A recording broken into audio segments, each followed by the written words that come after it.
Christian సంఘాల ఉన్నతికి నడుం బిగించి క్రిస్టియన్ సంఘాల సంక్షేమం కోసం పోరాటం చేస్తున్నటువంటి ప్రముఖ పాస్టర్ అయిన ప్రవీణ్ పగడాల గారి అకాల మరణం కొంతమంది పాస్టర్లను అయితే కలిచివేస్తూ ఉంది. ఆయన ప్రమాదవశాత్తు రోడ్డు ప్రమాదంలో మరణించినటువంటి నేపథ్యంలో ఆయన మరణం పట్ల మాకు కొన్ని అనుమానాలు ఉన్నాయి అంటూ కొంతమంది పాస్టర్లు, క్రైస్తవ సంఘ నాయకులు పెద్ద ఎత్తున ప్రభుత్వం మీద ఒత్తిడి తీసుకొచ్చేటువంటి ప్రయత్నం చేసినటువంటి నేపథ్యంలో ప్రభుత్వం కూడా అసలు ప్రవీణ్ పగడాల మరణం వెనక ఏం జరిగిందనేది మేము సమగ్ర విచారణ చేపడతామంటూ కూడా కొంతమంది అధికారులకు ఆంధ్రప్రదేశ్ ప్రభుత్వం ఆదేశాలు జారీ చేసింది. దాంతోపాటుగా ఈ మరణం పట్ల చంద్రబాబు గారు సీరియస్గా ఉన్నారని, అసలు ఏం జరిగిందో దర్యాప్తు చేయండి అంటూ పోలీసులకు కూడా ఆయన ఆదేశాలు జారీ చేసినట్లుగా కొన్ని వార్తలు వస్తున్నటువంటి నేపథ్యంలో అసలు ఈ అంశం మీద మనం విశ్లేషణ చేసుకుందాం. ప్రస్తుతం మనతో పాటున్నారు తెలుగుదేశం పార్టీ రాష్ట్ర అధికార ప్రతినిధి సూర్యదేవర్ లత గారు. లత గారితో మాట్లాడదాం. లత గారు నమస్తే అండి. నమస్తే. ప్రవీణ్ పగడాల ప్రముఖ పాస్టర్, ఆయన మరణం ఇప్పుడు కొన్ని అనుమానాలకైతే దారితీస్తూ ఉంది. పోలీసుల ప్రాథమిక దర్యాప్తులో మాత్రం ప్రవీణ్ పగడాల రోడ్డు ప్రమాదంలో మరణించినట్లుగా చెప్తూ ఉన్నారు. కానీ కొంతమంది పాస్టర్లు, క్రిస్టియన్ సంఘ నాయకులు మాత్రం అది ఎట్టి పరిస్థితుల్లోనూ ప్రమాదం కాదు, ఇది పక్కా ప్రణాళికతో జరిగినటువంటి హత్య, ఈ మరణం పట్ల మాకు కొన్ని అనుమానాలు ఉన్నాయి, ప్రభుత్వం దర్యాప్తు చేయాలి అంటూ వారు కోరగా ఇప్పుడు ప్రభుత్వం దాని మీద స్పందించింది. అలాగే ఆంధ్రప్రదేశ్ ముఖ్యమంత్రి వర్యులైనటువంటి చంద్రబాబు గారు కూడా ఈ మరణం పట్ల సీరియస్గా ఉన్నారని, అసలు ఏం జరిగిందో సమగ్ర విచారణ చేయండి, దర్యాప్తు చేసి నిజానిజాలను నిగ్గు తేల్చండి అన్నట్లుగా అధికారులకి ఆయన ఆదేశాలు జారీ చేసినట్లుగా కొన్ని వార్తలు వస్తూ ఉన్నాయి. ఏం జరుగుతుంది అసలు? ప్రవీణ్ పగడాల గారు ఆయన అంటే తెలంగాణలో పాస్టర్గా ఉండటమే కానివ్వండి, ఆంధ్రప్రదేశ్లో కూడా రెండు రాష్ట్రాల్లో, తెలుగు రాష్ట్రాల్లో కూడా ఆయన యాక్టివ్గా పార్టిసిపేట్ చేయటం, క్రిస్టియన్ మతానికి సంబంధించి ఆయన ప్రచారం చేయటమే కానివ్వండి, చాలా ఇప్పుడు ఈ తెలంగాణ నుంచి కూడా ఆయన వైజాగ్ వరకు వెళ్తున్నారు. వెళ్ళే టైంలో ఆయన 2 వీలర్ ఒకటి ఎంచుకోవటం అనేది ఒకటి కష్టమైన జర్నీ. అది ఎందుకు ఎంచుకున్నారో తెలియట్లేదు. ఆయన గతంలో కూడా అలా వెళ్ళేవాళ్ళ లాంటి ఈ ఫస్ట్ ట్రిప్ ఇట్లా వెళ్ళటం అనేది. సరే, విజయవాడ వరకు బాగా సేఫ్గా వెళ్ళారు. సో అక్కడ భోంచేశారు. తర్వాత అక్కడి నుంచి వెళ్ళటం కానివ్వండి, విజయవాడలో ఎవరినైనా కలిసారా, ఆయన గత 2 రోజుల క్రితం నుంచి ఎవరెవరిని కలిసారో, ఆయన వెళ్ళే ట్రిప్ ఎవరికైనా తెలిసి ఉండాలి. సో ఇప్పుడు ఆయన వెనకాల ఫాలో చేస్తా వెళ్ళి ఒకవేళ ఆయన చంపారు అని అంటున్నారు కదా, చంపారు అని అన్నప్పుడు ఆయనతో 2-3 రోజులుగా ఆయనతో ఎవరు కలిసారు, ఆయన వెళ్ళే ప్రయాణం ఎవరికి తెలుసు అనేది ఒకటి ఉంటుంది. లేకుంటే ఇప్పుడు ఈ పాస్టర్ల మధ్యలో కూడా కొంచెం తేడాలు వస్తుంటాయి. అంటే నువ్వు కొన్ని అంటే వాళ్ళకున్న చర్చెస్కే కానివ్వండి, వాళ్ళకి ఉన్న ఇది నువ్వు నువ్వు కొంచెం గొప్పగా పెరుగుతుంటే ఇంకో పాస్టర్కి కూడా ఆ బాధ ఉంటుందేమో. సో వాళ్ళకి విద్వేషాలు వచ్చాయా, లేకుంటే వాళ్ళ ఆస్తులే కానివ్వండి, అంటే ఇంటర్నల్ ప్రాపర్టీ గొడవలే కానివ్వండి, అట్లాంటివి ఏమైనా వచ్చాయా, ప్రాపర్టీస్ ఇష్యూస్ ఏమైనా వచ్చాయా, కుటుంబ తగాదాలు ఏమైనా ఉన్నాయా. సో కుటుంబంను కూడా ఎంక్వైరీ చేస్తే, అంటే వాళ్ళ వైఫే కానివ్వండి, వాళ్ళని ఎంక్వైరీ చేస్తే కొన్ని విషయాలు తెలిసే అవకాశం ఉంటుంది.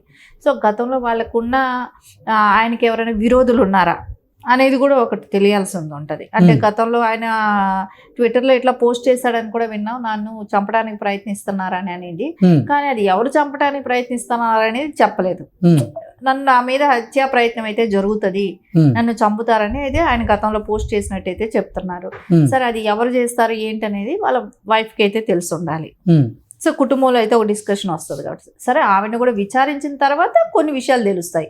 సరే, ఇప్పుడు కొంతమంది అంటున్నా జస్ట్ నిన్నటి వరకు ఏమనుకున్నారు, రైలు యాక్సిడెంట్ లాంటిది అని ఒకటి ఒపీనియన్ ఉండింది. సరే, తర్వాత కొంతమంది పాస్టర్స్, అంటే కొంతమంది క్రిస్టియన్ మతానికి సంబంధించిన వాళ్ళే కొంతమంది చెప్తున్నారు, లేదా అది హత్య, కత్తితో ఘాటు పడినట్టుంది, కర్రలతో కొట్టినట్టుంది, రోడ్డు మీద యాక్సిడెంట్ జరిగితే కొట్టుకుపోవాలి కదా బాడీ, అలాంటి గాయాలు ఏమీ లేవు, అది పక్కా ప్లాన్ హత్య అని అంటున్నారు. సరే, నేను అనేది ఒకటే, హత్య చేశారు అని అన్నప్పుడు దానికి సంబంధించి వాళ్ళకి తెలిసిన వ్యక్తులే చేసి ఉండాలి ఒకవేళ అలాంటిది జరుగుంటే. సో కానీ ఇక్కడ ఇంకా కూడా ఎందుకు బయట రాలేదు అని అన్నప్పుడు, ఫస్ట్ వరకు జనరల్గా ఏదో యాక్సిడెంట్ అనుకున్నారు, దాని మూలాన పెద్ద ఇది చేయలేదు. కానీ వాళ్ళ వైఫ్ వాళ్ళందరూ వచ్చి బయట స్టేట్మెంట్ ఇవ్వాలి, ఫస్ట్ వాళ్ళు ఎందుకు ఇంకా బయట రావట్లేదు, అంటే నిన్నటి వరకు ఫోన్ అందుబాటులో లేదని అన్నారు, కానీ నిన్నటి నుంచి మనం సోషల్ మీడియాలో కానివ్వండి, మీడియాలో కానివ్వండి యాక్టివ్గానే ఉంది ఇష్యూ. కానీ ఎందుకు వాళ్ళు బయట రాలేదు ఇప్పటి వరకు? సో ఏం జరిగిందనేది వాళ్ళకే బాగా తెలిసి ఉంటుంది. వాళ్ళ కుటుంబ సభ్యులకు మించి ఇంకెవరికి తెలియదు కదా. సో వాళ్ళు బయట రాకపోవటం, అక్కడ కూడా మనం ఒకటి అంటే అనుమానం కాదు కానివ్వండి, ఎందుకోసం వాళ్ళు రాలేదనేదే ఒకటి. వాళ్ళ మీద అనుమానించాల్సిందని కాదు, ఎందుకోసం వాళ్ళు ఇంకా పోలీసులకు వచ్చి కొన్ని రకాల డీటెయిల్స్ ఇవ్వచ్చు. ఎవరు ఇప్పుడు ఆయన హత్యా ప్రయత్నం నా మీద జరుగుతుంది అని ముందు చెప్పినప్పుడు ఎవరైతే డౌట్ ఉన్నారో వాళ్ళు ఎందుకు బయట పెట్టట్లేదు? చెప్పచ్చు కదా. సో అది ఎందుకు ఇంకా బయట పెట్టట్లేదు? సో ఇవన్నీ చూస్తుంటే ఇప్పుడేంత నిన్నంటే ఇప్పటికి 24 hours పైన గడిచిపోయింది కదా, ఎందుకు బయట పెట్టట్లేదు కుటుంబ సభ్యులైనా? ఈ పాటికే వచ్చి ఉండాలి. సరే పోలీసులు కూడా అంటే ఇప్పుడు అంటే కొంతమంది కులాలు కానీ మతాలను తీసుకున్నప్పుడు ఆంధ్రప్రదేశ్ ప్రభుత్వం కూడా ఈ మరణం పట్ల స్పందించి ఈ మరణం మీద మేము సమగ్ర విచారణ అయితే చేయిస్తామంటూ విచారణకు ఆదేశాలు జారీ చేసింది. ఈ నేపథ్యంలోనే ప్రభుత్వం కూడా అక్కడ ఉన్నటువంటి క్రిస్టియన్ సంఘ నాయకులకి, పాస్టర్లకి ఒక కోరిక అయితే కోరింది. అంటే ఏంటంటే ఇప్పుడు ఈ మరణం మీద రాజకీయపరమైనటువంటి అలాగే విద్వేషాలు రెచ్చగొట్టేటువంటి వ్యాఖ్యలు ఎవరు చేయకండి దయచేసి, ఇది చాలా సున్నితమైనటువంటి అంశం అంటూ ఆంధ్రప్రదేశ్ ప్రభుత్వం కోరడం జరిగింది. దాంతోపాటుగా ఆంధ్రప్రదేశ్ రాష్ట్ర మంత్రివర్యులైనటువంటి నారా లోకేష్ గారు అలాగే హోంశాఖ మంత్రి అయినటువంటి వంగలపూడి అనిత గారు దీని మీద స్పందించడం జరిగింది. వారిద్దరూ ఎక్స్ వేదికగా కండోలెన్స్ కూడా తెలపడం జరిగింది. అలాగే సమగ్ర విచారణకి మేము ఆదేశాలు జారీ చేశామంటూ వారు తెలపడం జరిగింది.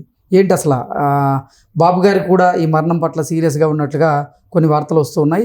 ఏం జరగబోతుంది అసలు? ఇప్పుడు పోలీసులు యాక్షన్ తీసుకున్నారు, చనిపోయారు. ఆయన దాని రిపోర్ట్స్ వచ్చే వరకు అయితే కొంచెం అందరూ ప్రశాంతంగా ఉండాల్సిన అవసరం ఉంటుంది. ఎగ్జాక్ట్లీ. అంటే పోస్ట్ మార్టం ఇంకా జరగలేదు. పోస్ట్ మార్టం అయిన తర్వాత పోస్ట్ మార్టానికి సంబంధించినటువంటి నివేదిక రావాల్సింది ఉంటుంది. అంటే పోస్ట్ మార్టం రిపోర్ట్లో వచ్చి ఒకవేళ హత్యను వచ్చింది అనుకో, అప్పుడు నేను ఇది గతంలో చెప్పింది అంటే ఆయన 2 రోజులుగా ఎవరు కలిశారు, ఆయన ప్రయాణం ఎవరికి తెలుసు, ఇవన్నీ అప్పుడు తెలియాల్సిన అవసరం ఉంటుంది. సో ఇప్పుడు ఒకవేళ డైరెక్ట్ అది యాక్సిడెంటేనా అనేది కూడా ఇంకో కోణంలో ఉంది. కాబట్టి ఏదైనా సరే మనము రిపోర్ట్స్ వచ్చే వరకు ఆగాల్సిన అవసరం ఉంది. అప్పటి వరకు కూడా చాలా సెన్సిటివ్ విషయం, ఒక పాస్టర్ అక్కడ చనిపోయింది. సో దీన్ని రేపొద్దున కొంతమంది వేరేగా కూడా తీసుకెళ్లే అవకాశం ఉంటుంది. దీని మూలాన పెద్ద ప్రాబ్లమ్స్ అంటే ఒక రాష్ట్రానికి సంబంధించిన లో కూడా 2 మతాలకు సంబంధించిన ప్రాబ్లమ్స్ కూడా క్రియేట్ అవుతాయి. అంటే ఒక మరణం రాజకీయ రంగు పులుముకునేటువంటి అవకాశం ఉంటుంది. అలాగే మత విద్వేషాలు రచ్చగొట్టేలాగా కొంతమంది వ్యాఖ్యలు చేసే అవకాశం కూడా ఉంటుంది. కాబట్టి అందరూ సంయమనం పాటించండి. ఇది చాలా సున్నితమైనటువంటి అంశం కాబట్టి ఈ మరణానికి సంబంధించి మేము పూర్తి దర్యాప్తు చేస్తామంటూ కూడా ఆంధ్రప్రదేశ్ ప్రభుత్వం అయితే స్పష్టత ఇచ్చింది. ఖచ్చితంగా ఇది ఏమవుతుందంటే ఇప్పుడు పార్టీలు అవకాశంగా తీసుకుంటాయి అక్కడ మతాలకు సంబంధించిన ఇది. సో ఇప్పుడు వైసీపీ వాళ్ళే తీసుకొని రేపొద్దున ఇది ఏదే ప్రభుత్వం మీదనో ఇట్లాంటివి చెప్తుంటారు, లేకుంటే వేరే మతం మీద వేస్తారు, ఆ నింద వేస్తారు, వేరే మతం మీద వేస్తారు. సో రేపొద్దున విధ్వంసాలు రెచ్చగొట్టినట్టు ఉంటుంది. సో ఇవన్నీ కూడా కాకుండా ఏదైతే మనమైతే ఇప్పుడు ల్యాబ్ నుంచి రిపోర్ట్స్ వచ్చే వరకు అయితే కొంచెం ఆగాల్సిన అవసరం ఉంది. ఆ రిపోర్ట్స్ వచ్చిన తర్వాత ఏదైతే జరిగిందనేది దాని మీద తర్వాత ఇన్వెస్టిగేషన్ జరుగుతుంది. ఇప్పుడు ఒకవేళ హత్య జరిగితే హత్య ఎట్లా జరిగింది, ఏం జరిగింది అనేది దాని మీద ఇన్వెస్టిగేషన్ ఉంటుంది. ఒకవేళ యాక్సిడెంటే అయితే ఎప్పుడు జరిగింది, ఎందుకు జరిగింది, ఏ టైంలో జరిగింది, ఎలాగో జరిగింది, ఏదైనా వాహనం కొట్టెళ్ళిందా, సరే ఆయనకి తెలియకుండా జర్నీలో వెళ్ళిపోయి పడిపోయారా, ఏదైనా డివైడర్ గుద్దారా, ఇవన్నీ తర్వాత తెలుస్తాయి. సో ఏదైనా మనకు రిపోర్ట్స్ వచ్చే వరకు అయితే కొంచెం సమయం పాటించాల్సిన అవసరం ఉంది. బాబు గారు కూడా దీన్ని చాలా స్ట్రాంగ్గా అంటే గట్టిగా అధికారులకు చెప్పటం కానివ్వండి, పోలీస్ డిపార్ట్మెంట్కే కానివ్వండి, హోమ్ మినిస్టర్ గారికే కానివ్వండి, గట్టిగా దీన్ని తొందరగా ఏం జరిగింది ఏంటి క్లియర్ రిపోర్ట్స్ కావాలి అనేది బాబు గారు ఆదేశించడం కూడా జరిగింది. లోకేష్ గారు కూడా అలాంటి ఆదేశాలు ఇవ్వటం, దీని మీద హోమ్ మినిస్టర్ కూడా గట్టిగా డిపార్ట్మెంట్ని హెచ్చరించడం కూడా జరిగింది. సో ఇవన్నీ కూడా తొందరగానే అంటే ఈరోజు రేపుల్లో అయితే కంపల్సరీ దీన్ని క్లియర్గా రిపోర్ట్స్ అయితే వచ్చేస్తాయి. అప్పటి వరకు అయితే కూడా ఎవరు ఏమీ మాట్లాడకుండా సంయమనం పాటిస్తే మంచిది. దాని తర్వాత ఏది జరిగిందో దాన్ని బట్టి ఇన్వెస్టిగేషన్ అయితే స్టార్ట్ అవుతుంది. ఓకే అండి, థ్యాంక్ యూ సో మచ్. నమస్తే.